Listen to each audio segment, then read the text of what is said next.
నాకు 100% తెలుసు. ఆడికి తవ్విన డబ్బులు కూడా దొరకవు. అందుకు నవ్వొస్తది.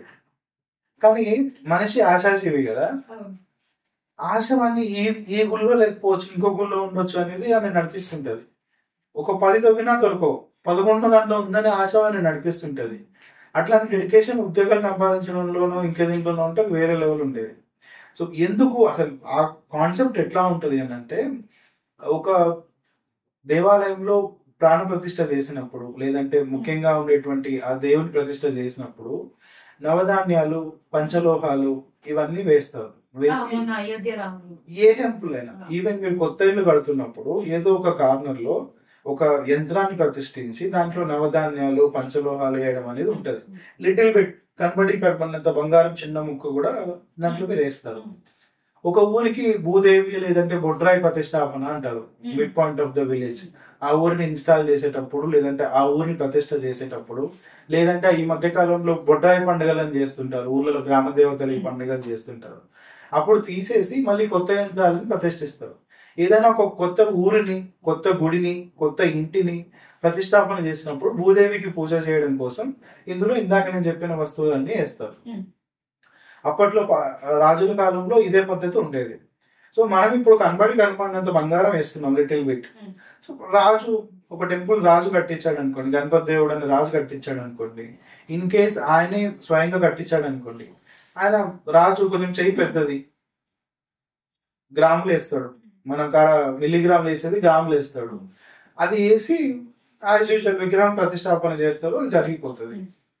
800 సంవత్సరాలు అయిన తర్వాత వన్ ఫైన్ మార్నింగ్ ఒకటి కళ వస్తుంది, విగ్రహం కింద బంగారం ఉందని. కళలో, ఎందుకంటే భ్రమలు ఎప్పుడు కళలోనే వస్తాయి, భ్రమలు ఎప్పుడు కళలోనే వస్తాయి. సో ఏదైతే పాసిబుల్ కాదో, ఏదైతే నెరవేరదో అవన్నీ సగం కళలోనే వస్తాయి. అంటే మనకి ఫ్యాంటసీస్ అన్ని కళలోనే నెరవేర్చుకోవడం అనేది జనాలకి క్వైట్ కామన్ ఫినామినా అయిపోయింది. సో వాడికి బంగారం దొరుకుతుంది అనేది కళ, అది ఏదో ఒక రోజు నెరవేరుతుంది అనేది ఆశ.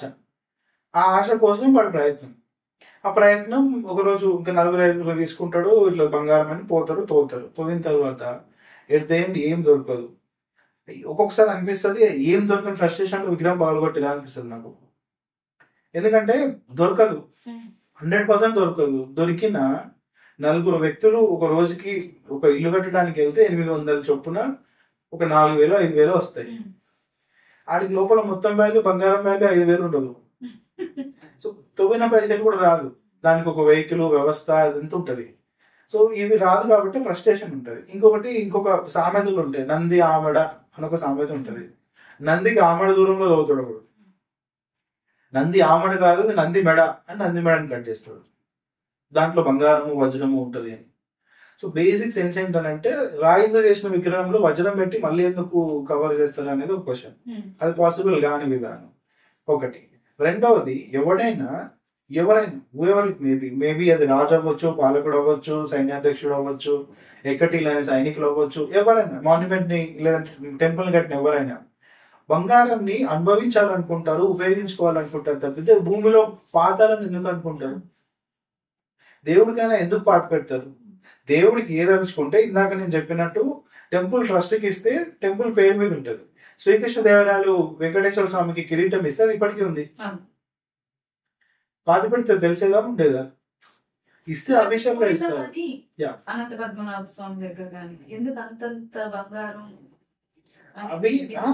అవి బేసికల్లీ మీకు కంపేర్ టు ద సౌత్, మన ప్లేసెస్ చూస్తే మీకు కొంచెం నార్త్ ఇండియా, మధ్యప్రదేశ్ కావచ్చు, లేదంటే వెస్ట్ బెంగాల్, ఈ ఏరియాలలో టాక్సెస్ అనేది చాలా ఎక్కువ ఉండేటివి. సో ఆ టాక్సెస్ నుంచి వచ్చినటువంటి డబ్బు మొత్తము ఒక ట్రెజరీ లాగా టెంపులే ఉపయోగపడేది. టెంపుల్ అంటే చాలా మందికి సెంటిమెంట్. ఎంత సెంటిమెంట్ అని అంటే, టెంపుల్ కి చెప్పులు వేసుకొని పోకూడదు, టెంపుల్ కి 100 మీటర్ల ముందే చెప్పులు ఇప్పాలి, టెంపుల్లో తప్పు కూడా ఆలోచించకూడదు, మైండ్ కూడా తప్పుగా పనిచేయకూడదు, అట్లాంటి సమాజం